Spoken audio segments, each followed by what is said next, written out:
إن الحمد لله نحمده ونستعينه ونستغفره ونعوذ بالله من شرور أنفسنا ومن سيئات أعمالنا من يهده الله فلا مضل له ومن يضلل فلا هادي له وأشهد أن لا إله إلا الله وحده لا شريك له وأشهد أن محمدا عبده ورسوله يا أيها الذين آمنوا اتقوا الله حق تقاته ولا تموتن إلا وأنتم مسلمون يا أيها الناس اتقوا ربكم الذي خلقكم من نفس واحدة وخلق منها زوجها وبث منهما رجالا كثيرا ونساء واتقوا الله الذي تساءلون به والأرحام إن الله كان عليكم رقيبا يا أيها الذين آمنوا اتقوا الله وقولوا قولا سديدا يصلح لكم أعمالكم ويغفر لكم ذنوبكم ومن يطع الله ورسوله فقد فاز فوزا عظيما وإن خير الكلام كلام الله وخير الهدي هدي محمد صلى الله عليه وسلم وإن شر الأمور محدثاتها وكل محدثة بدعة وكل بدعة ضلالة وكل ضلالة في النار أما بعد. Donc, aujourd'hui on commence le cours numéro 6 dans l'explication de Al-Arba'un al-Nawawiyya, les 40 hadiths de l'imam al-Nawawi, et on est toujours dans le deuxième hadith parmi les 40, on est dans le deuxième hadith et c'est le hadith de Jibril. Le hadith de Jibril dans lequel il y a l'explication de l'islam, de Al-Iman et de Al-Ihsan et quelques signes de la fin des temps. Donc là on a fini pour les 5 piliers de l'islam. On a parlé de ça, on a expliqué. Maintenant on va faire les piliers de la foi. Al-Iman, qu'est-ce que c'est?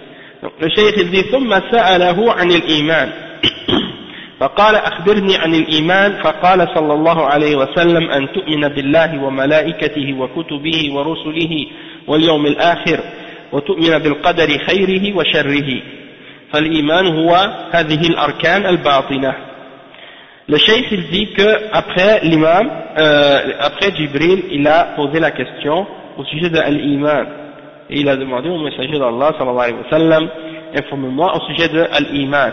Et il a dit que le prophète sallallahu alayhi wa sallam a dit l'Iman c'est de croire en Allah, de croire en ses anges, de croire en ses livres, de croire en ses messagers, de croire au jour dernier et de croire en la prédestination, de croire en ce qui est bien et ce qui est mal dans ce que Allah subhanahu wa ta'ala, que tout ça, ce qui nous arrive de bien ou de mal, que tout ça c'est prédestiné par Allah subhanahu wa ta'ala.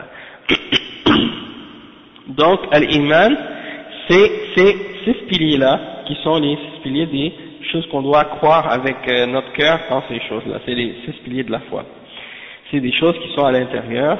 Cette foi-là, c'est quelque chose qui est à l'intérieur de nous, qui est caché, tandis que les 5 piliers qu'on a expliqués au début sont des choses qui sont apparentes. Donc c'est les piliers de l'islam qui sont apparents. Maintenant on parle des 6 piliers de la foi, ce sont des choses cachées, des choses qui sont à l'intérieur de nous-mêmes. D'accord? Et le cheikh il dit وهو في اللغة التصديق الجازم الذي لا يعتريه شك. أما في الشرع فهو قول باللسان واعتقاد بالقلب وعمل بالجوارح يزيد بالطاعة وينقص بالمعصية. هذا هو الإيمان عند أهل السنة والجماعة، خلافا للمرجئة الذين يقولون الإيمان هو التصديق بالقلب أو التصديق بالقلب والنطق باللسان فقط ولا يدخل فيه العمل. هذا قول مردود فلا بد من العمل، ولا يكون الإنسان مؤمنا بدون العمل حتى ولو صدق بقلبه ولو نطق بلسانه ولم يقم بالعمل وليس له عذر يمنعه منه فليس بمؤمن، لأن الله سبحانه وتعالى ذكر الإيمان مقرونا بالعمل في كثير من الآيات ولم يقتصر على ذكر الإيمان فقط. قال تعالى إنما المؤمنون الذين إذا ذكر الله وجلت قلوبهم وإذا تليت عليهم آياته زادتهم إيمانا وعلى ربهم يتوكلون الذين يقيمون الصلاة ومما رزقناهم ينفقون أولئك هم المؤمنون حقا. وقال تعالى إنما المؤمنون الذين آمنوا بالله ورسوله ثم لم يرتابوا وجاهدوا بأموالهم وأنفسهم في سبيل الله أولئك هم الصادقون. Cheikh explique que dans la langue arabe, la définition linguistique du mot iman, c'est at-tasdiq al-jazim. C'est-à-dire, c'est de reconnaître de la véracité de quelque chose, de reconnaître que quelque chose est vrai et de le reconnaître avec fermeté et avec conviction, sans aucun doute, en n'ayant aucun doute en cette chose-là en laquelle on croit. Et dans la charia, dans la définition de la foi selon la législation, selon les révélations, le Coran et la Sunna, la définition de la foi c'est une parole avec la langue, une croyance dans le cœur, une action avec le corps. Elle augmente avec les bonnes œuvres et elle diminue avec les péchés. Ça c'est la définition de la foi selon Ahl Sunnati wal Jama'a, tel que c'est mentionné dans les textes du Coran et de la Sunna. Donc on voit qu'il y a une réalité linguistique à la signification du mot iman, une réalité linguistique, et il y a une réalité par rapport à la révélation. Donc il faut bien comprendre cette différence-là entre la définition linguistique et la définition religieuse. Pourquoi? Parce que souvent des gens tombent dans des erreurs au sujet de la compréhension de l'islam parce qu'ils se limitent à la compréhension linguistique des termes islamiques. Et à cause de ça, ils tombent dans beaucoup de problèmes parce qu'ils limitent la foi à quelque chose qui est uniquement dans le cœur. Et c'est comme ça que les gens de bid'a sont égarés à ce sujet-là. Donc quand on retourne au Coran, quand on retourne à la Sunna, on remarque que la foi c'est plus que juste quelque chose qui est dans le cœur. On voit que, comme les gens de Ahl Sunna l'ont défini, c'est une parole avec la langue, c'est une croyance avec le cœur, et c'est une action aussi avec les membres de notre corps qu'on fait. Elle augmente avec l'obéissance et elle diminue avec les péchés. Donc ça c'est la définition de Al-Iman selon Ahl Sunnati wal Jama'a. Il y a des groupes qui ont dévié au sujet de la foi et au sujet de la définition de la foi. Ils sont tombés dans l'égarement à ce sujet-là. Et parmi ces groupes-là qui ont dévié, il y a la secte qu'on appelle la secte des Murji'a. Al-Murji'a. Et ceux-là, eux, ils disent que la foi c'est juste qu'est-ce qui est dans le cœur. Tu crois avec ton cœur que quelque chose est vrai, ça y est, c'est fini. Tu crois que l'islam est vrai dans ton cœur, que Allah existe dans ton cœur, ça y est, c'est suffisant.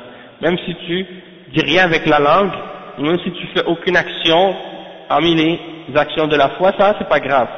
T'as dit dans ton cœur, tu crois dans ton cœur que ces choses-là existent et que c'est vrai, ça y est, t'es croyant. Peu importe qu'est-ce que tu dis, peu importe qu'est-ce que tu dis pas, peu importe qu'est-ce que tu fais pas, c'est pas grave. Et il y a une autre catégorie de Murji'a, eux, ils font rentrer la parole de la langue avec la croyance du cœur. Mais ils ne font pas entrer les actions du corps dans la foi. Donc ils disent que la foi c'est la parole de la langue et la croyance du cœur seulement. Mais les actions du corps n'entrent pas dans la foi selon cette catégorie de Murji'a. Donc ça c'est une parole qui est rejetée selon la définition du Coran et de la Sunna et de la position des Salaf Salih. Une personne ne peut pas être un vrai croyant et considéré comme étant un croyant sans les actions. Même si il reconnaît de la véracité de quelque chose dans son cœur et qu'il le dit avec sa langue, s'il n'a pas appliqué l'obligation et les implications de la foi dans ses actions et dans ses gestes, sans excuse valable qui l'empêche de l'appliquer, alors il n'est pas croyant. Si quelqu'un s'abstient de faire les actions qui sont nécessaires pour être un croyant sans excuse, il n'est pas un croyant dans ce cas-là, comme le cheikh il le dit. Même s'il dit avec sa langue Ashhadu an la ilaha illallah, Ashhadu anna Muhammad Rasulullah, et puis qu'il ne fait aucune action des obligations de l'islam et qu'il n'a pas d'excuse pour ne pas le faire, alors dans ce cas-là il n'est pas un croyant. Parce que Allah subhanahu wa ta'ala, quand il a mentionné la foi dans le Coran, il le mentionne toujours associé avec les actions. Et vous allez voir ça dans plusieurs versets. Inna alladhina amanu wa amilu salihat. Inna alladhina amanu, ceux qui ont cru. Wa amilu salihat, et qui ont fait les bonnes œuvres. Donc tu ne peux pas séparer la foi des actions. Les deux vont ensemble. Et le cheikh il dit aussi que Allah subhanahu wa ta'ala dans les versets, donc il ne mentionne pas seulement la foi tout seul, il mentionne toujours les bonnes œuvres avec. Comme dans le verset 2 à 4, dans Surat Al-Anfal, il dit, les croyants sont uniquement ceux que lorsqu'on leur mentionne Allah subhanahu wa ta'ala, lorsqu'ils se rappellent d'Allah subhanahu wa ta'ala, leur cœur frémisse, hein, et lorsqu'on leur mentionne les signes ou les versets d'Allah subhanahu wa ta'ala, cela augmente leur foi, et qui mettent leur confiance en leur Seigneur. Donc ça c'est des descriptions d'un croyant. Tu vois, les différentes descriptions pour définir c'est quoi un vrai croyant. La croyance, c'est pas quelque chose qui est défini par la raison ou par notre intelligence, on essaie de le comprendre philosophiquement. Qu'est-ce que c'est la foi? Puis on commence à débattre avec un café fort pour essayer de voir est-ce qu'on est capable de définir la réalité de la foi philosophiquement. Non, ça c'est pas comme ça dans l'islam. Si tu veux connaître la réalité d'une chose, puis comprendre la signification d'une chose dans l'islam, c'est en retournant aux versets et aux signes et aux paroles d'Allah subhanahu wa ta'ala et aux paroles du messager sallallahu alayhi wa sallam, parce que c'est uniquement définissable par la révélation. Et donc, quand tu regardes dans les versets dans le Coran, Allah il te décrit c'est quoi les croyants. Un croyant c'est quoi? Et là il donne des exemples dans ce verset-là, il dit c'est ceux que lorsqu'on leur mentionne Allah, leur cœur frémisse. Donc ça c'est un degré de la foi. Et lorsqu'on leur mentionne les versets d'Allah, ça augmente leur foi. Ils sentent leur foi augmenter et ils mettent leur confiance en Allah. Tout ça c'est des actions du cœur. Ça fait partie de la foi. Ça montre que les actions du cœur rentrent dans la foi. Et ensuite, il dit Alladhina yuqimuna as-salat, ceux qui établissent la salat et qui donnent de ce que Allah qui dépensent de ce que Allah leur a donné. Donc ça veut dire que c'est des actions du corps. De faire la salat, il y a des gestes. Il y a des mouvements, il y a des paroles dans la prière. Ça fait partie de la foi aussi. Les vrais croyants, ils font ça. Et ils donnent de ce qu'Allah leur a donné pour en sadaqa et des choses comme ça, ou bien zakat, ou ils dépensent pour leur famille et des choses comme ça. Donc ça fait partie aussi des actions, et ça fait partie aussi de la description des croyants. Et juste après, qu'est-ce qu'il dit? Ulaika humul mu'minuna haqqa. Ceux-là, ce sont haqqa, ça veut dire en vérité. Hein? C'est-à-dire ceux-là sont les vrais croyants. En vérité, ce sont eux les croyants. Donc, un croyant, c'est ça. Et il mentionne dans un autre verset, qui est le verset 10 dans Surat Al-Hujurat, Allah subhanahu wa ta'ala, il dit, les croyants sont uniquement ceux qui croient en Allah et en son messager, puis qui n'ont pas de doute, qui ne doutent pas, et qui luttent dans le sentier d'Allah, avec leurs biens et leurs personnes. Ceux-là sont les véridiques. Voilà des définitions et des explications de ce que signifie la foi. Pas par la philosophie, par les preuves de la révélation. Ensuite, le cheikh il dit, وفي الحديث أن النبي صلى الله عليه وسلم قال الإيمان بضع وسبعون أو بضع وستون شعبة فأفضلها قول لا إله إلا الله وأدناها إماطة الأذى عن الطريق والحياء شعبة من الإيمان. وهذا الحديث فيه أن الإيمان قول وعمل واعتقاد، لأنه قال أفضلها قول لا إله إلا الله، وهذا قول باللسان، وأدناها إماطة الأذى عن الطريق، وهذا عمل، والحياء شعبة من الإيمان، وهذا في القلب، فدل على أن الإيمان يتكون من هذه الأمور الثلاثة. فمن ترك العمل نهائيا ولم يعمل مع قدرته على ذلك وإمكانية العمل فإنه ليس بمؤمن.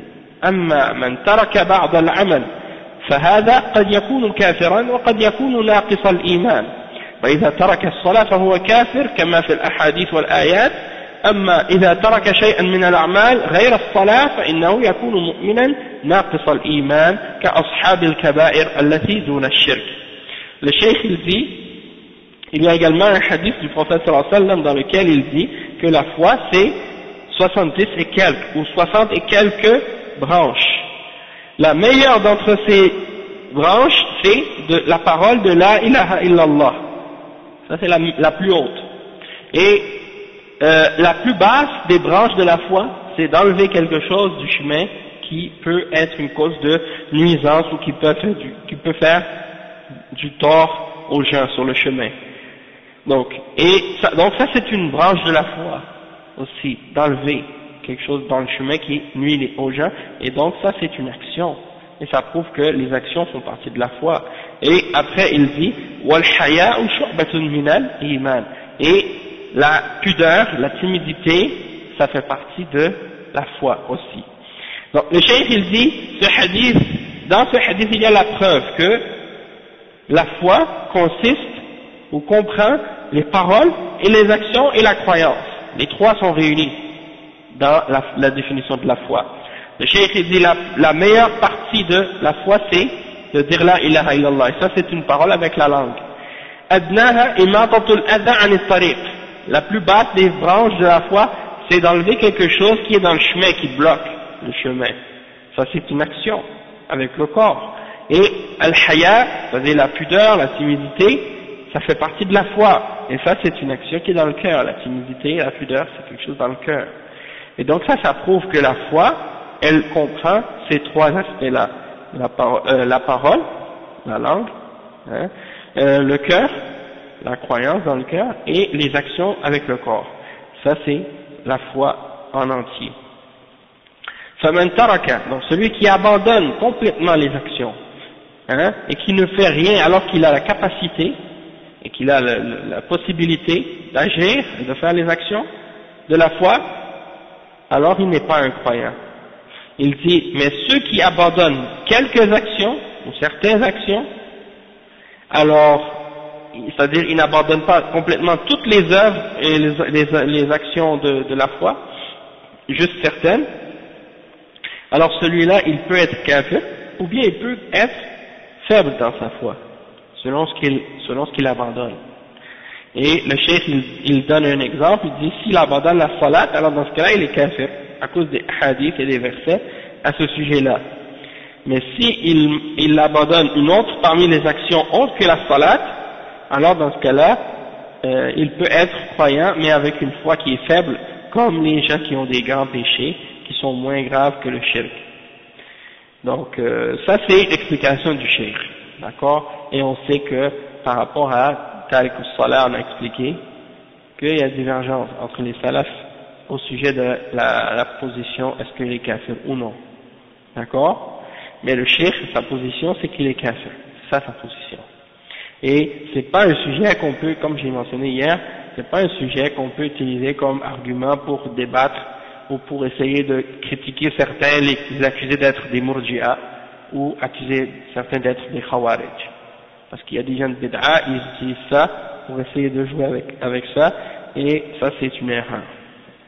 Le cheikh il dit, ولا بد من اجتماع الإسلام في الظاهر والإيمان في الباطن فمن اقتصر على الإسلام فقط دون الإيمان فهذا منافق وليس المنافقين أسلموا في الظاهر فإن المنافقين أسلموا في الظاهر وصاروا يصومون ويصلون ويعملون أركان الإسلام لكن ليس في قلوبهم إيمان فهم في الدرك الأسفل من النار وكذلك من آمن بقلبه ولم يتمثل أو لم يمتثل بجوارحه ولم ينطق بالشهادتين فإنه ليس بمؤمن لأن الإيمان بالقلب فقط لا يكفي وإنما الإيمان بالقلب هو أحد دعائم الإيمان ولا بد من النطق باللسان والعمل بالجوارح وإلا فإن المشركين يؤمنون بقلوبهم واليهود والنصارى يؤمنون بقلوبهم بصحة رسالة محمد صلى الله عليه وسلم ويصدقونه في قلوبهم ولكن ينكرون هذا في ظاهرهم قال تعالى قد نعلم إنه ليحزنك الذي يقولون فإنهم لا يكذبونك ولكن الظالمين بآيات الله يجحدون. Cheikh dit il faut absolument que ton islam apparent, comme les 5 piliers de l'islam dont on a parlé dans les cours précédents, cet islam qui est apparent doit être accompagné également de la foi dans le cœur et des articles de la foi qui sont dans le cœur. Celui qui a uniquement l'islam en apparence, dans l'application, dans les gestes, sans avoir la foi du cœur, celui-là il est un munafiq, un hypocrite. Parce que les munafiqines se sont convertis, ou bien se sont soumis à Allah en apparence, et ils ont commencé à faire le jeûne, à faire la salat, et à pratiquer les piliers de la foi, les piliers de l'islam, à pratiquer ça en apparence, les piliers de l'islam, mais ils n'ont pas de foi dans le cœur. Et c'est pour ça qu'ils sont dans le plus bas niveau de l'enfer. De même que ceux qui ont cru avec leur cœur, mais qui n'ont pas appliqué la religion avec leur corps, et qui n'ont pas prononcé ash-shahadatain. Donc s'il y a des gens comme ça des fois, c'est déjà arrivé, je me rappelle, il y a des gens qui disent qu'ils veulent se convertir à l'islam, ils s'intéressent, et ils disent qu'ils étudient ou ils veulent apprendre. Et souvent, ils restent comme ça pendant des mois, à dire on veut comme mieux connaître l'islam.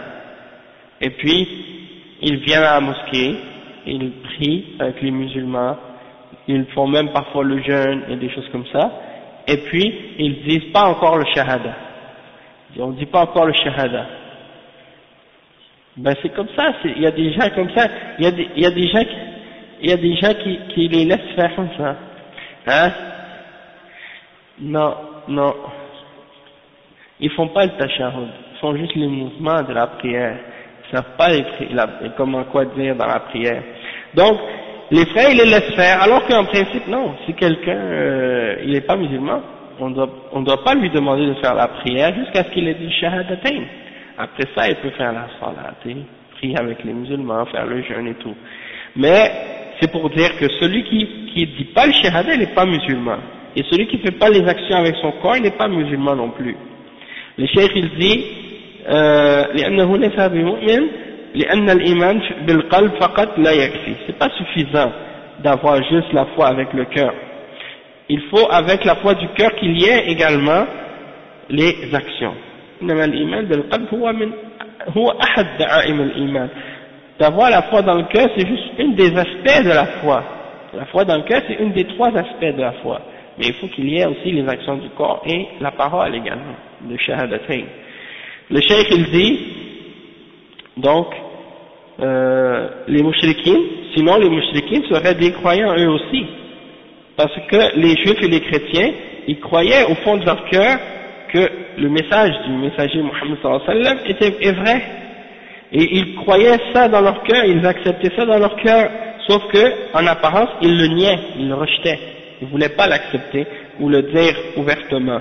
Comme Allah il dit dans le verset 33 dans Surat Al-An'am, nous savons que ce qu'ils disent, ça te rend triste, ça t'attriste de les entendre t'insulter, ou de les entendre se moquer de toi, ou de nier ta mission, des choses comme ça. Mais sache que c'est pas toi qui le traites de menteur. Mais en réalité, les injustes sont en train de renier les signes d'Allah, subhanahu wa ta'ala. C'est-à-dire, les mouchriquines, ils savent que le prophète Muhammad sallallahu alayhi wa sallam, c'est Al-Amin, c'est l'homme qui est sincère, qui est fiable, qui est honnête, il ne ment pas, il est connu comme étant quelqu'un qui ne ment pas. Mais, ils ne veulent pas accepter ce qui vient d'Allah. C'est pas parce que c'est le prophète Muhammad sallallahu alayhi wa sallam qui le dit, peu importe qui est-ce qui viendrait dire la même chose, ils ne l'accepteraient pas. Parce qu'ils rejettent la vérité qui vient d'Allah. Hein? Mais parce que c'est le prophète Muhammad sallallahu alayhi wa sallam qui est fiable, qui est honnête, qui est une personne qui ne ment pas, raison de plus pour qu'ils l'acceptent. Mais encore là, ils refusent de l'accepter, parce que ce qu'ils rejettent, c'est pas de qui est-ce que ce soit le prophète sallallahu alayhi wa sallam qui le dit. Le problème, c'est qu'est-ce qu'ils rejettent, c'est qu'ils n'acceptent pas la vérité qui vient d'Allah subhanahu wa ta'ala. Donc, ça c'est la preuve que si tu dis dans ton cœur, ou que tu reconnais dans ton cœur que oui, le prophète Muhammad sallallahu alayhi wa sallam c'est un vrai messager, mais tu refuses de dire le shahadatain, t'es pas un vrai croyant. Et si tu fais pas les actions non plus. Donc il mentionne l'exemple de son oncle Abu Talib. قال أبو طالب عم النبي صلى الله عليه وسلم ولقد علمت بأن دين محمد من خير أديان البرية دينا لولا الملامة وحذار مسبة لرأيتني سمحا بذاك مبينا. فهو معترف بقلبه بأنه رسول الله صلى الله عليه وسلم وأن دينه أزكى أديان الخليقة، ولكن منعه من التصريح بذلك والنطق بذلك مجاملة قومه. لو آمن بالرسول صلى الله عليه وسلم لتبرأ من دين قومه وهو لا يريد هذا. منعته النخوة الجاهلية والحمية الجاهلية من أن يصرح ويظهر ما في قلبه حتى وهو في سكرات الموت يقول له الرسول صلى الله عليه وسلم يا عم قل لا إله إلا الله فيقول له أبو جهل ومن معه أتترك دين عبد المطلب وفي النهاية قال هو على دين عبد المطلب ومات وهو لم يقل لا إله إلا الله وكان من أهل النار مع أنه مؤمن بقلبه معترف بذلك كما في أشعاره الموجودة بين أيدينا والتي فيها التصريح والإقرار بأن دين محمد صلى الله عليه وسلم حق وأن دين المشركين باطل. Le cheikh il dit également l'oncle du prophète Mohammed sallallahu alayhi wa sallam qui s'appelle Abu Talib, il disait dans un poème qu'il a écrit, j'ai su que la religion de Mohammed c'est la meilleure religion du monde. Et si ce n'était pas de la peur de me faire blâmer ou de me faire insulter par mon peuple, tu m'aurais vu dire ça ouvertement et clairement à tout le monde que j'accepte la religion. Mais il avait peur de se faire insulter par son peuple. Il avait peur de se faire blâmer. Oh, regarde, il a abandonné la religion de son père, etc. Ben, il y a beaucoup de gens comme ça. Même dans ma propre famille, souvent je me demande si c'est pas ça qui empêche certains membres de ma famille même d'accepter l'islam. Parce qu'il y en a qui vont dire, ah, il a accepté l'islam à cause de son fils, la religion il a abandonné la religion de ses parents, de son père, ou bien des fois c'est la fierté, parce qu'il y en a qui disent, ah, lui c'est mon fils, par exemple, si c'est moi, je parle par exemple de mon père, ah, lui c'est mon fils, et si je deviens musulman, les gens qu'est-ce qu'ils vont dire? Ils vont dire, ah, il a écouté son fils, il a suivi son fils, ça c'est la honte, parce que un enfant peut pas montrer à son père quelque chose, ça se peut pas, c'est la fierté, le kibr, même Ibrahim alayhi salam, il a des problèmes avec son père aussi, à cause de ça, et la même chose avec Abu Talib, il ne voulait pas accepter la vérité qui vient de son neveu, parce que il a peur qu'est-ce que les gens vont dire. La même chose, chez les Haïtiens il y a ça aussi, qu'est-ce que les gens vont dire, si je deviens musulman, ils vont parler, ils vont me critiquer, des choses comme ça. Il y en a que ça les dérange pas, ils croient en Allah, ils acceptent la vérité, peu importe qu'est-ce que les gens vont dire, on accepte. Mais il y en a d'autres, des gens, ils sont sensibles aux critiques des gens, ils sont pas imperméables à la critique, Bon, alors ça c'est un problème dans ce temps-là. Le chef, qu'est-ce qu'il dit?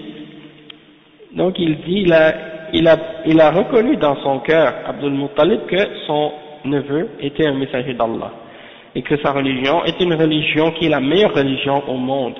Mais il a refusé de le dire ça ouvertement et de le dire et de l'exprimer ouvertement pour faire plaisir à son peuple. Et s'il avait cru, alaykoum salam wa barakatuh, Saranaz, comment ça va, akhi? Hamza, salam alaykoum, akhi, barakallahu fik. Alhamdulillah. Wa alaykoum salam, Kabir. Comment ça va? Non, il n'y a pas de problème, alhamdulillah.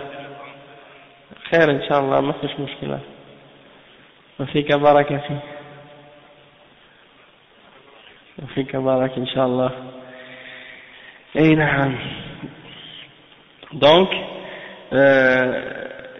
c'est ça. S'il avait accepté la religion du prophète Mohammed sallallahu alayhi wa sallam, il a peur de se faire insulter, des trucs comme ça, tu vois. Il se serait désavoué de son peuple, et il ne veut pas se désavouer de son peuple, parce que il est attaché. Et donc c'est ça le problème.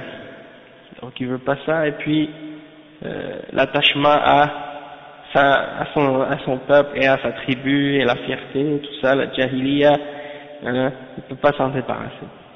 Il y a un frère, la même chose, subhanallah, j'ai rencontré un frère en France, il est d'origine du Sri Lanka, puis il vient d'une famille hindoue, puis il s'est converti à l'islam. Et mashallah, et puis il m'expliquait comment avant l'islam il était un fervent pratiquant de la religion hindoue. il allait dans les temples et il offrait des adorations pour les statues et les idoles, comment il les prenait comme des intermédiaires entre lui et Allah subhanahu wa ta'ala. Il m'expliquait, il dit c'est exactement comme tu dis dans tes cours, comment tu parles à propos des mouchriquines, des arabes, c'est exactement comme ça chez nous, les hindous. Et j'ai pratiqué ça et tout ça, et puis quand je suis devenu musulman, j'ai des gros problèmes avec la famille. Pour eux, le problème, c'est que parce qu'en Inde, il y a plein de religions, il y a plein de dieux. Tu peux croire au Dieu que tu veux, adorer ce que tu veux, faire ce que tu veux, tant que tu restes dans la tradition des hindous, puis dans leur culture, tu peux adorer ce que tu veux, ça dérange pas. C'est comme ici la laïcité, tant que tu acceptes le système, tu peux croire en ce que tu veux, ou nier ce que tu veux, mais tu restes dans les limites du système. En fait, la religion des hindous, la religion des polythéistes, des idolâtres, c'est la même chose. Tu crois ce que tu veux, tu adores ce que tu veux, mais tu ne sors pas de notre contexte ou de notre système ou de notre coutume. Mais quand tu rentres dans l'islam, ça cause un problème. Parce que tu sors complètement, tu te désavoues de ce qui est contraire à la vérité, de ce qui est contraire à Allah et de ce qui est en opposition avec l'adoration d'Allah subhanahu wa ta'ala, tu dois le rejeter, tu dois t'en désavouer. Donc, ça crée un problème. Et là c'est la guerre maintenant entre lui et sa famille. Tu vois? Non, mais c'est pour faire comprendre un petit peu, c'est ça, l'attitude que les gens, il y en a qui veulent pas avoir ce problème-là avec leur famille et accepter la vérité.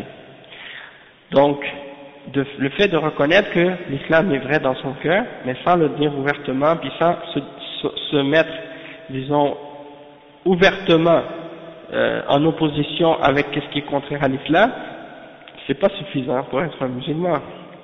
Comme Abu Jahl, qui disait oui, je crois que mon neveu, sa religion est vraie, mais il voulait pas l'accepter.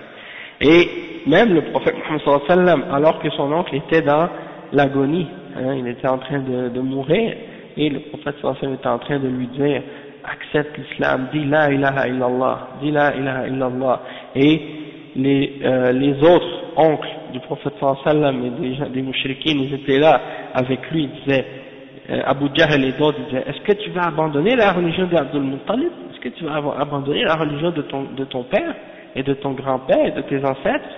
Donc, à la fin, il est mort, il a dit, je reste sur la religion d'Abdul Muttalib.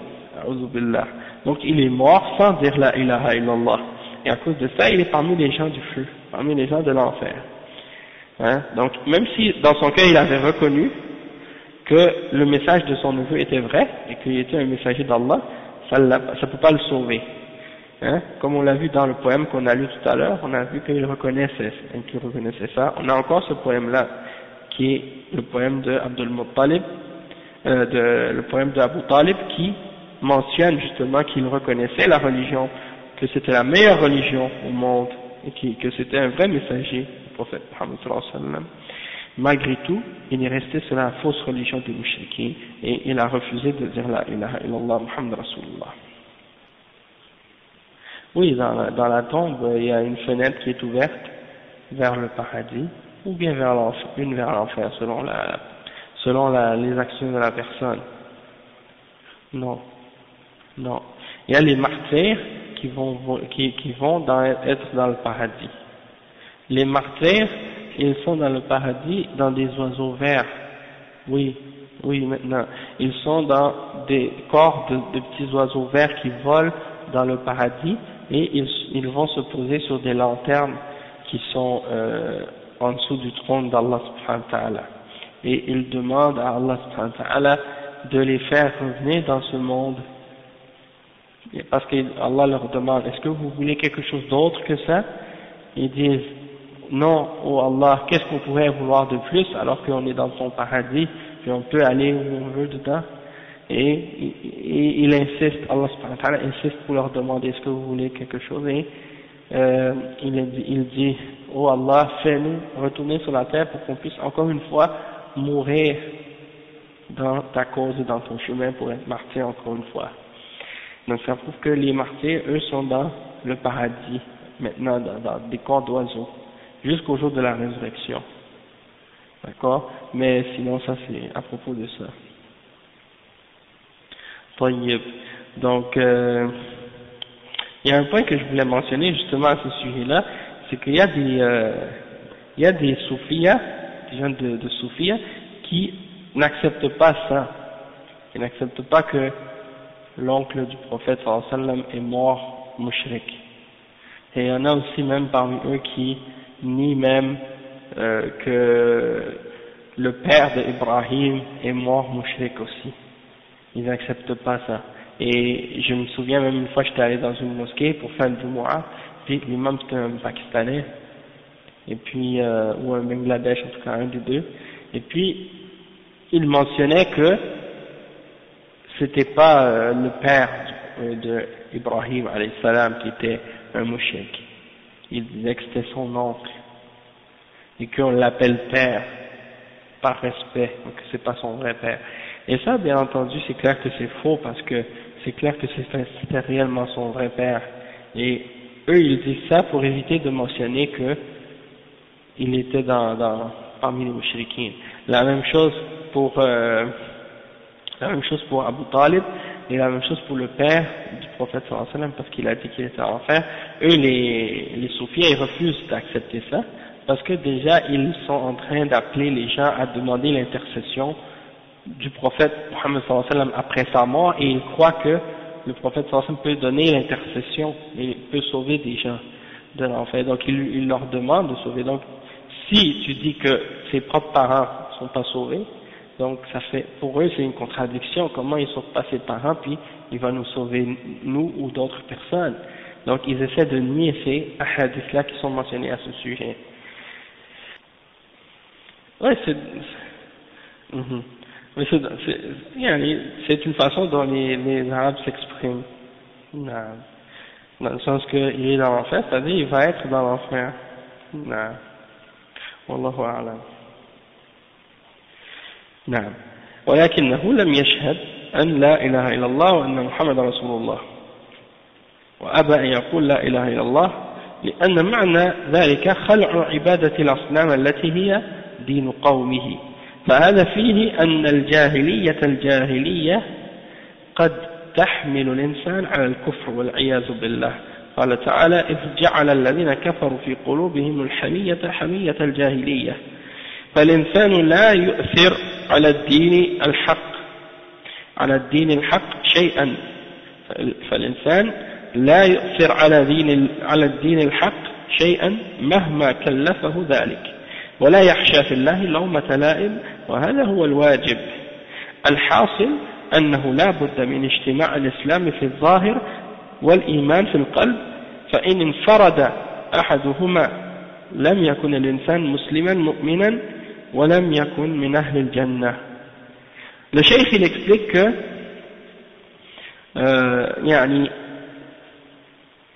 donc il n'a pas Abu Talib il n'a pas dit la ilaha illallah Muhammad Rasulullah.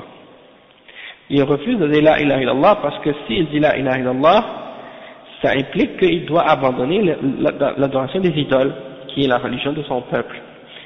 Et donc, à cause de son attachement à sa culture, à sa tradition, il refuse d'accepter l'islam. Et ça, il y a beaucoup de gens aujourd'hui que c'est le cas comme ça. C'est-à-dire, tu vas leur parler de l'islam, tu vas leur expliquer la religion de l'islam et tout. Ils trouvent rien ils trouvent rien dans cette religion-là qui est incorrecte. Ils acceptent tous les principes et les fondements de la foi et de la croyance. Et tu leur présentes les choses et ils acceptent tout. Puis quand tu lui demandes d'accepter l'islam, il ne veut pas l'accepter. Il dit, ah mais tu sais, c'est la religion des Arabes, c'est une autre culture, moi j'ai ma culture, je ne peux pas abandonner. Hein. Il y en a qui vont dire, non, moi je suis québécois, je ne peux pas devenir musulman, c'est la religion des Arabes. Moi je suis haïtien, je ne peux pas devenir musulman, c'est la religion des Arabes. Des excuses comme ça. Et c'est des fausses excuses. Ils refusent d'accepter la vérité par attachement à une culture ou une tradition. Moi j'ai même connu des gens qui refusaient d'accepter l'islam parce que ça impliquait pour eux de dire ou de croire que leurs ancêtres n'étaient pas sur la vraie religion. Et à cause de ça, c'est comme pour un prétexte pour pas vouloir accepter la vérité. Et même parmi les musulmans aujourd'hui, il y en a qui suivent des formes de bid'a ou des turuq, ou des voies d'égarement, comme des voies soufistes ou autres, et quand tu les appelles à suivre la sunna, puis à étudier ou à apprendre le tawhid, et à rejeter les formes de bid'a et de shirk qui sont pratiquées dans ces différentes turuq, dans ces différentes sectes, ils disent non, je ne veux pas accepter que mes ancêtres n'étaient pas sur le haqq, et que mes ancêtres étaient par exemple sur une voie d'égarement. Non. Mon père, mon grand-père, mon arrière-grand-père, mon arrière-arrière-grand-père, ça voudrait dire qu'ils étaient tous égarés. Donc ils veulent pas accepter ça. Hein? Et ça c'est pas une excuse valable pour rejeter le haqq, rejeter la vérité, le fait que tes ancêtres n'étaient pas sur la vérité. C'est toi que tu dois te sauver toi-même. Hein? Parce que ceux qui sont morts, c'est fini pour eux maintenant. Et ils ont eu leur test, et Allah va les juger selon ce qu'ils avaient. Maintenant, toi, qu'est-ce que tu fais pour toi-même? Sauve-toi ta vie toi-même. Pense pas aux autres qui sont venus avant. Eux, ils vont avoir leur jugement, toi, tu vas avoir le tien. Tant que c'était pas des mouchriquins, si c'était des musulmans qui avaient des bid'a ou mais qui n'étaient pas arrivés au niveau de shirk, ils peuvent quand même demander pardon à Allah subhanahu wa ta'ala pour eux, puis demander la miséricorde d'Allah subhanahu wa ta'ala pour eux. Toutefois, si c'était des mouchriquins qui sont morts dans le shirk, ben là, dans ce cas-là, tu n'as plus le droit de demander pardon pour eux, puisqu'ils sont morts mécréants ou idolâtres. Mais bon, sinon, les autres, tu peux demander ceux qui sont musulmans. Et le cheikh ensuite, il dit, donc l'être humain, il ne doit pas préférer quoi que ce soit au-dessus de la religion de vérité. Peu importe qu'est-ce que ça va exiger de sa part. Peu importe qu'est-ce que ça va lui demander comme exigence. Il doit l'accepter et mettre la vérité au-dessus de tout. Et rien préférer au-dessus de la vérité. Et il ne doit craindre personne autre que Allah subhanahu wa ta'ala. Il ne doit pas craindre le blâme de personne autre que Allah subhanahu wa ta'ala. Et donc, ça c'est l'obligation pour chacun d'entre nous. Et le cheikh il dit donc que, pour résumer tout ce qu'on a dit, c'est que pour être un musulman, il faut réunir l'islam, des actions apparentes de l'islam et la foi du cœur. Si un est séparé de l'autre, alors dans ce cas-là, on n'est pas un croyant musulman réellement. Et on ne peut pas faire partie des gens du paradis. Ça veut dire qu'il faut que tu aies ton islam apparent dans la pratique, comme les 5 piliers, et en même temps que tu ailles ta foi dans le cœur, les 6 piliers de la foi, réunis, un avec l'autre. Tu ne peux pas avoir un sans avoir l'autre, sinon ta foi elle n'est pas complète. Ensuite le cheikh il dit وفي الحديث أن أركان الإيمان التي يبنى عليها 6 أما بقية الأعمال فهي مكملات لهذه 6 ومتممات لها كالصدق في الحديث والأمر بالمعروف والنهي عن المنكر وصلة الأرحام وغير ذلك من الأعمال التي هي خارج هذه 6 فهي تابعة لها ومكملات لها. Le cheikh il dit dans le hadith, il y a également les piliers de la foi sur lesquels, donc il y a les piliers de la foi et ces piliers-là c'est la base, la fondation sur lesquels il dit al-hadith anna arkan al-iman allati yubna alayha 6, c'est-à-dire la base de la foi elle est de 6 fondements, de 6 principes, de 6 piliers. Et tout le reste des actions qu'on fait sont bâties sur ces piliers de la foi là. C'est-à-dire que la foi dans l'islam, c'est pas juste de croire en ces 6 piliers là, de croire en Allah au jour dernier, de croire en les anges, les messagers, les livres et la prédestination. Ça c'est les 6 piliers, mais c'est pas ça seulement la foi, ça c'est les fondements de la foi, c'est les bases de la foi. Mais en plus par la suite il y a des règles, il y a des principes, il y a des actions, et il y a des paroles qui viennent compléter et parfaire cette foi-là. D'accord? Donc quand on parle de la foi à la base, on parle des piliers de cette foi-là, c'est la base, la fondation, mais par la suite, il y a d'autres choses qui viennent s'ajouter à la foi pour compléter et parfaire la foi de quelqu'un. Comme par exemple, le fait d'être sincère et véridique dans notre parole. Quand tu parles, tu dis la vérité. Quand tu vois du mal, tu le changes, tu ordonnes le bien, tu interdis le mal, tu gardes les liens de parenté. Tout ça sont des actions. Et tout ça sont en dehors des 6 piliers de la foi, mais ça fait partie de la foi aussi, de faire ces choses-là.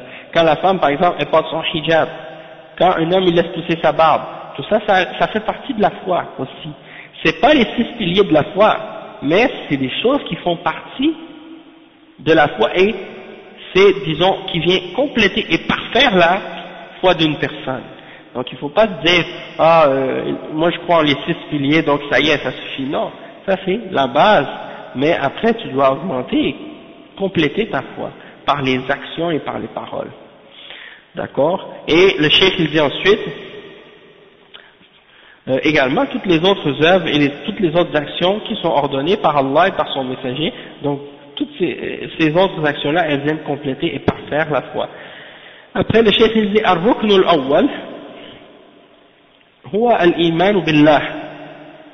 الركن الأول الإيمان بالله جل وعلا بأن تؤمن بالله واحد، بأن الله واحد لا شريك له، وأنه هو المستحق للعبادة دون غيره، وتؤمن بأسمائه وصفاته سبحانه وتعالى.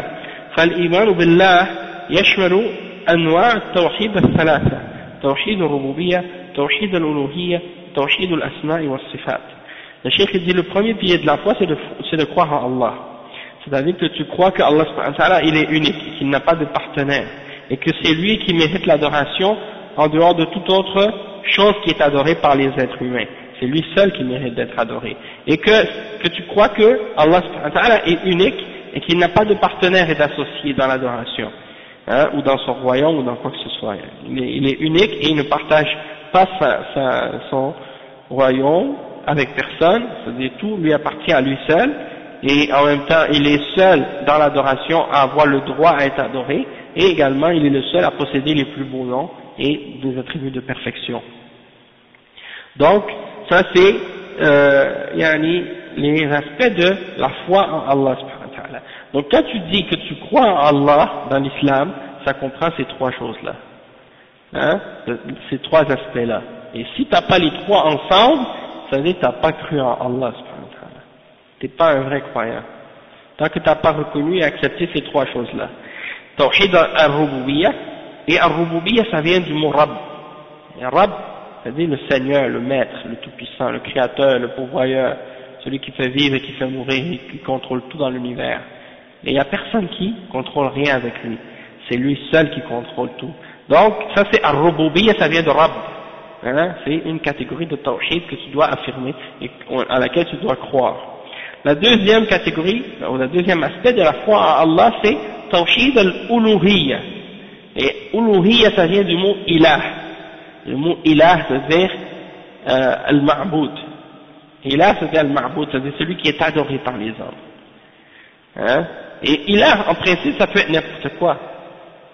Ça peut être le soleil, la lune, ça peut être les anges, ça peut être les êtres humains, les saints, les tombes, les pierres, ça peut être les croix, les statues. Mais toutes ces différentes aliha, le pluriel de ilah, c'est aliha, toutes ces différentes aliha sont des fausses divinités qui ne méritent pas d'être adorées. Le seul qui mérite d'être adoré, c'est Allah seul. Pourquoi? Parce que c'est seulement Allah qui a les caractéristiques et les attributs de perfection qui font qu'il est apte à être adoré, parce qu'il est l'être parfait, l'être absolu, le tout-puissant, le maître, le créateur, le pourvoyeur, hein, celui qui contrôle tout. Donc c'est lui seul qui mérite d'être adoré. Et donc ça c'est le deuxième aspect de la foi en Allah. Si tu n'as pas adoré Dieu seul, tu n'as pas cru en Allah. Même si tu dis je crois qu'il y a un Dieu qui existe, je reconnais son existence, mais tu n'as pas adoré lui seul, tu n'es pas un croyant. C'est comme si tu n'as pas cru que Dieu existe. C'est équivalent à dire Dieu n'existe pas. C'est-à-dire c'est une mécréance aussi grave et aussi grande que de nier son existence. Tu reconnais son existence, mais tu adores d'autres avec lui. Et tu associes d'autres avec lui dans l'adoration. Ça aussi c'est une forme de mécréance. Et il y a une autre catégorie aussi des aspects qui font partie de la foi en Allah, c'est Tawhid al-Asma wa Sifat. De croire en Allah subhanahu wa ta'ala tel qu'il s'est décrit lui-même dans sa révélation. Et de lui affirmer tout ce qu'il s'est affirmé comme nom et comme attribut, et de nier tout ce qu'il a nié comme nom et comme défaut, comme imperfection. Hein? Dans le Coran et dans la Sunna, tout ce qu'il s'est affirmé, on l'affirme, tout ce qu'il s'est nié, on le nie, hein, parce que s'il a nié quelque chose, c'est une imperfection, c'est un défaut. Et donc c'est pour le nier. C'est pour exalter Allah et respecter Allah subhanahu wa ta'ala. Donc ça c'est la foi en Allah. Ça implique beaucoup de choses bien entendu, mais ça c'est un résumé. Hein? Donc le cheikh il dit, Allah il a... Non, 99 non, c'est 99 non, et les attributs, il y en a plus, il y en a beaucoup d'autres encore. Ça rentre pas dans les noms. Mais chaque nom, les noms impliquent un attribut. Mais les attributs n'impliquent pas nécessairement un nom. D'accord? C'est ça. C'est ça. Comme par exemple, tu vas dire, Allah subhanahu wa ta'ala, il est al-alim, l'omniscient. Eh ben, l'omniscient, ça implique qu'il a l'attribut de la science. Tu vois? Ça c'est l'attribut qui vient avec ce nom-là. Al-Khaliq, c'est le créateur. Il a l'attribut de Al-Khalq, il peut créer. Tu vois, donc c'est ça. Mais il y a des attributs qui ne sont pas reliés à des noms. Comme tu dis par exemple que Allah subhanahu wa ta'ala, il a une main.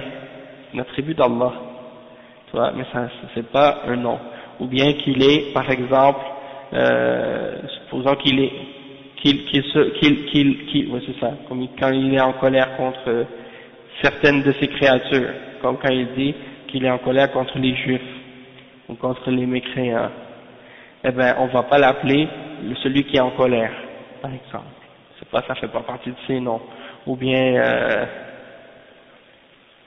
Al-Makir, bon, on va pas l'appeler Al-Makir, tu vois, parce qu'il yamkur, Allah dit dans le Coran, wa yamkuruna wa yamkurullah, wallahu khayrul makirin.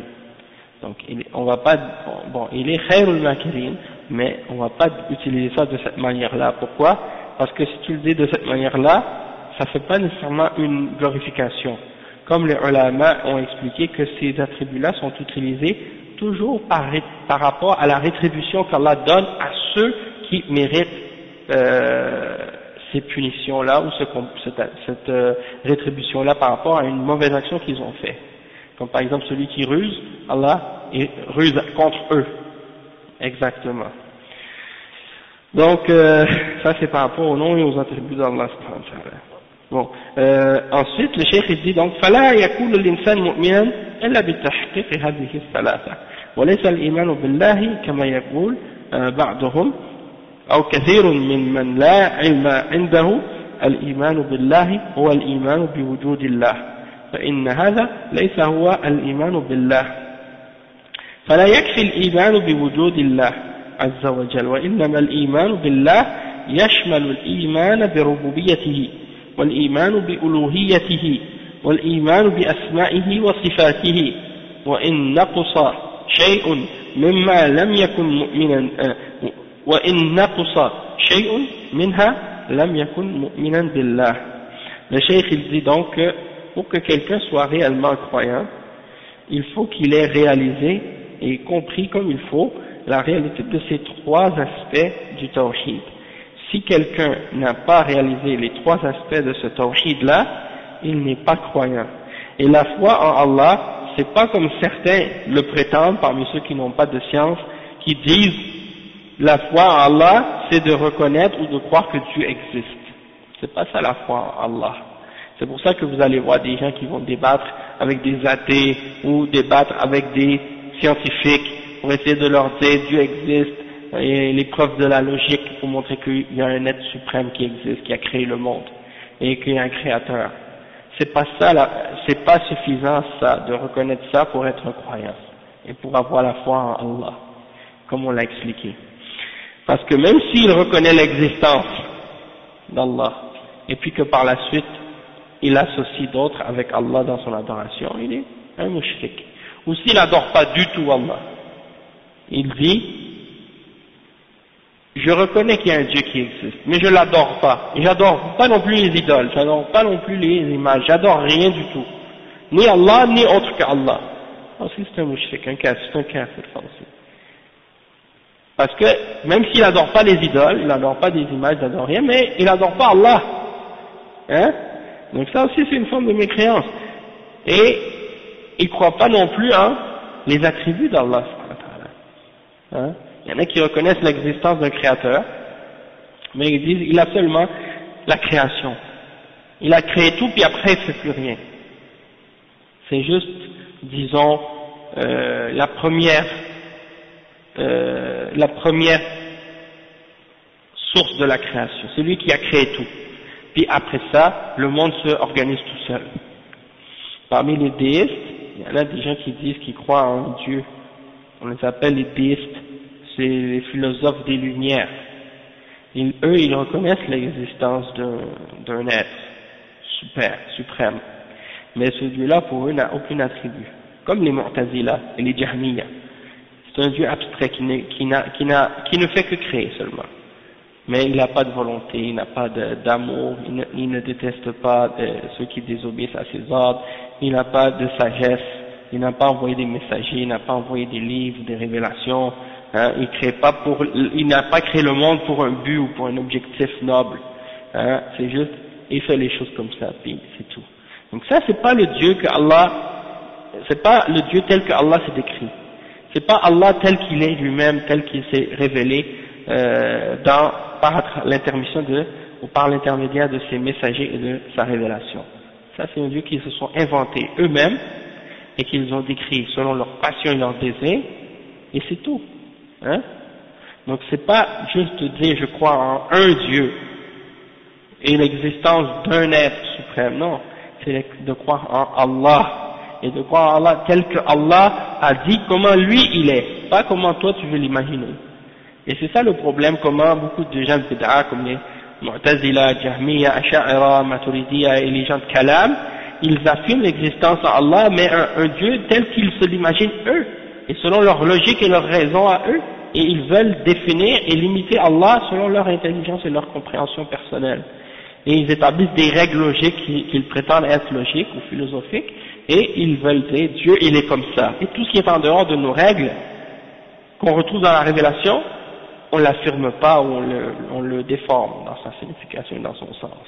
C'est ça le danger de ces croyances d'égarement par rapport aux noms et aux attributs d'Allah subhanahu wa ta'ala. Ou bien les chrétiens par exemple qui disent oui on croit en un Dieu, sauf qu'il est trois en un. Hein, il le divise. Ou bien ils croient qu'il s'incarne en un homme qui peut devenir humain. Comme les hindous qui croient que Dieu devient un homme. Ils les appellent les avatars. Hein? Il y en a qui font ça parmi eux. Ils croient qu'il y a des âmes, quand ils sont saints, ce sont des incarnations de Dieu, des avatars, comme différents dans leurs idoles, dans leurs dieux, ce sont des hommes qui ont cru être des incarnations divines. Comme les chrétiens ont cru que Jésus est une incarnation divine. Et puis, il y en a parmi les musulmans qui croient que le shirk des chrétiens, c'est juste ça, de dire que Dieu a un fils, ou qu'il est trois en un. Mais ils ne croient pas que le fait d'adorer Jésus ou Marie, ça fait partie du shirk. Pourquoi? Parce que eux-mêmes, ils adorent le prophète Mohammed sallallahu alayhi wa sallam, ou bien ils adorent des saints en dehors d'Allah subhanahu wa ta'ala, et ils adorent des tombes. Et ils disent ça c'est pas grave, ça c'est pas shirk. Le shirk c'est si tu dis Dieu est trois en un, ou Dieu a un fils, ça c'est shirk. Mais si tu dis pas ça, c'est pas grave. Tu peux adorer d'autres que Allah. Et ça c'est, bien entendu, c'est de l'égarement. Donc c'est ça. Le cheikh dit que pour que tu sois un vrai croyant en Allah, il faut que tu aies réuni ces trois aspects de tawhid là. Et c'est pas juste de croire en al-rububiyya. Il faut que tu crois en al-rububiyya, al-uluhiyya et al-asma wa sifat. Et si tu as une de ces aspects-là qui est déficiente, qui a un problème, ou qui n'est pas complète, alors tu n'es pas un croyant. Tu n'as pas cru réellement en Allah subhanahu wa ta'ala. Si tu veux être un croyant en Allah, il faut respecter ces trois choses-là. D'accord? Donc si vous allez parler avec n'importe qui, par la suite, que vous allez lui expliquer la foi en Dieu dans l'islam, eh bien, vous devez lui expliquer de cette manière détaillée. C'est quoi la foi en Dieu? Parce que toutes les religions au monde, quand tu parles avec des gens qui disent, moi je suis de telle ou telle religion, eh bien, ils croient tous en Dieu, ils disent tous croire en Dieu. Et pour les kuffars, ils disent, de toute façon, toutes les religions c'est pareil, et notre but c'est tous le même, c'est de plaire à Dieu puis d'adorer Dieu. Oui, mais c'est qui Dieu? Ça c'est le premier problème. Parce que toi tu dis tu crois en Dieu, moi je dis je crois en Dieu. Le bouddhiste il dit il croit en Dieu, ou bien l'hindou il croit en Dieu, le chrétien il croit en Dieu, même des athées qui disent parfois qu'ils croient en Dieu, en un Dieu. Mais c'est qui ce Dieu-là? C'est ça le problème. Avant de l'adorer, tu dois le connaître. Hein? Donc, ça c'est la première priorité, de leur faire comprendre qui est Allah subhanahu wa ta'ala et comment on doit croire en lui. Tu peux pas entrer dans une discussion avec n'importe quelle personne, tu peux pas entrer dans la discussion de la foi en l'islam sans lui expliquer cet aspect-là et les trois catégories de tawhid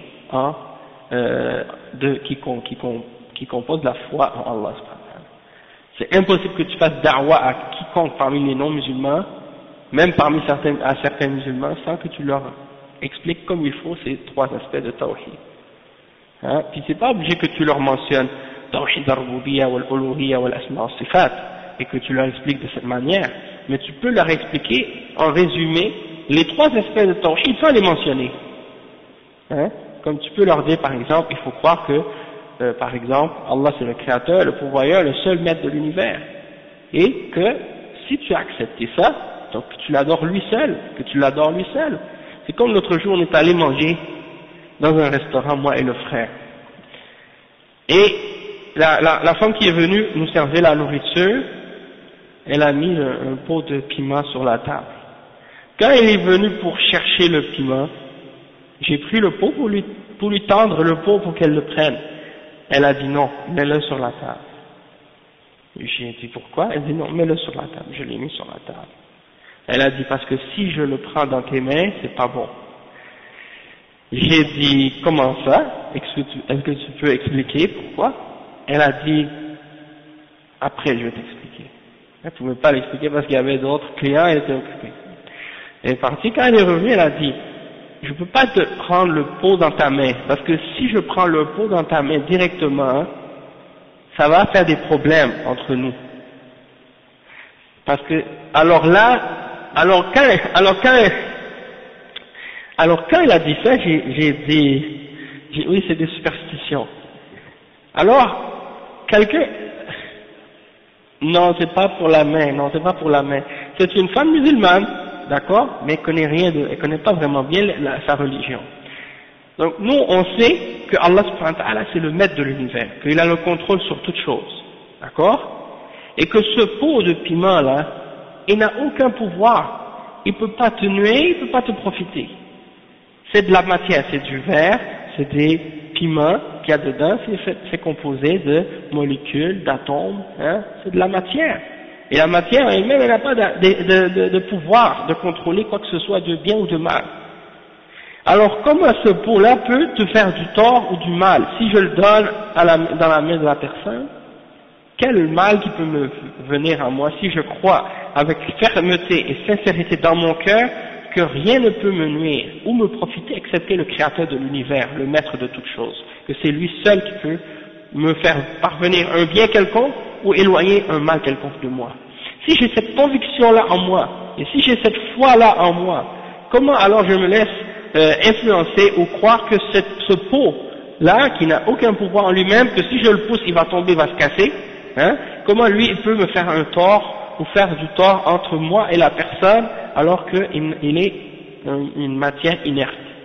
Hein. Donc ça, c'est une explication pour montrer qu'il y a des gens qui ont une aqida, qui croient que quelque chose a un pouvoir de faire du mal ou du bien, alors qu'ils n'ont aucun pouvoir.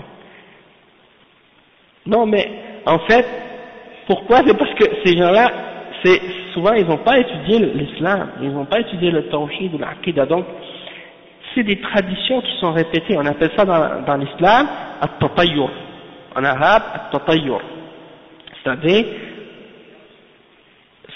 dans les mariages et dans d'autres choses, même dans les choses de la vie de tous les jours, c'est un mauvais signe.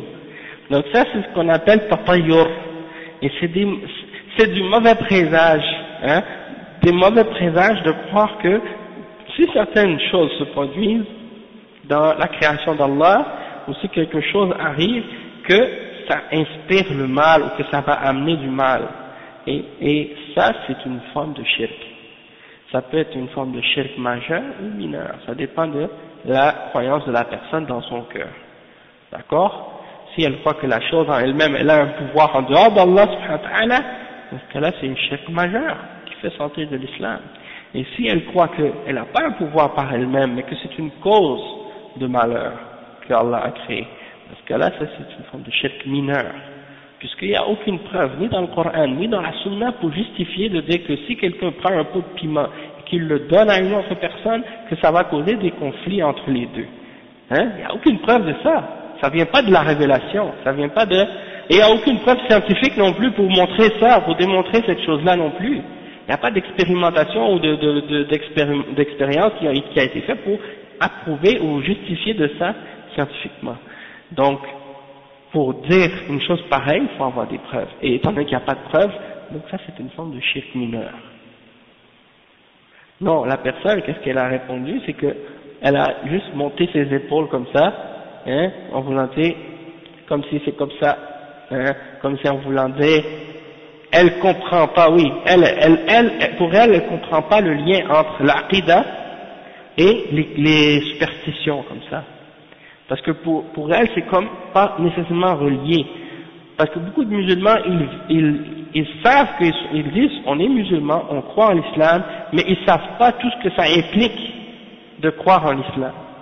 Et ils comprennent pas que le fait d'être musulman et de croire en l'islam et de croire en le tawhid, ça implique et ça rentre dans même des aspects de la vie de cette catégorie-là. Tu comprends? Donc c'est ça le malheur, et c'est pour ça qu'il faut éduquer les musulmans. Et c'est pour ça qu'il faut enseigner aux musulmans le tawhid.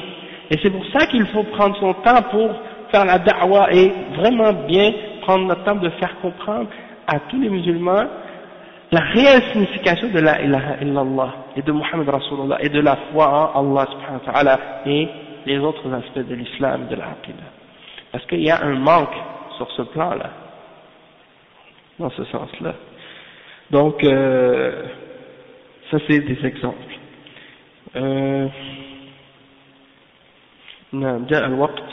Donc le temps est arrivé, on va s'arrêter ici. On n'a pas fait beaucoup, mais on a fait quand même beaucoup. On a fait quelque chose. Donc de toute façon, les sujets dont on a parlé aujourd'hui, c'est des sujets vraiment fondamentaux, des choses de base, très très importantes pour chaque musulman. Personne ne peut s'en passer de ces compréhensions-là. Et ça, c'est des choses, malheureusement, tu vas aller dans...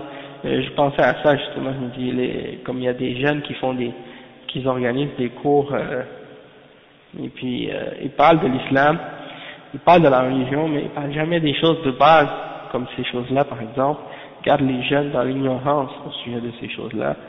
Donc vraiment, c'est triste. Et ouais. Ben, attends, on va terminer, puis on va te laisser la parole, Inch'Allah. سبحانك اللهم وبحمدك أشهد أن لا إله إلا أنت أستغفرك وأتوب إليك.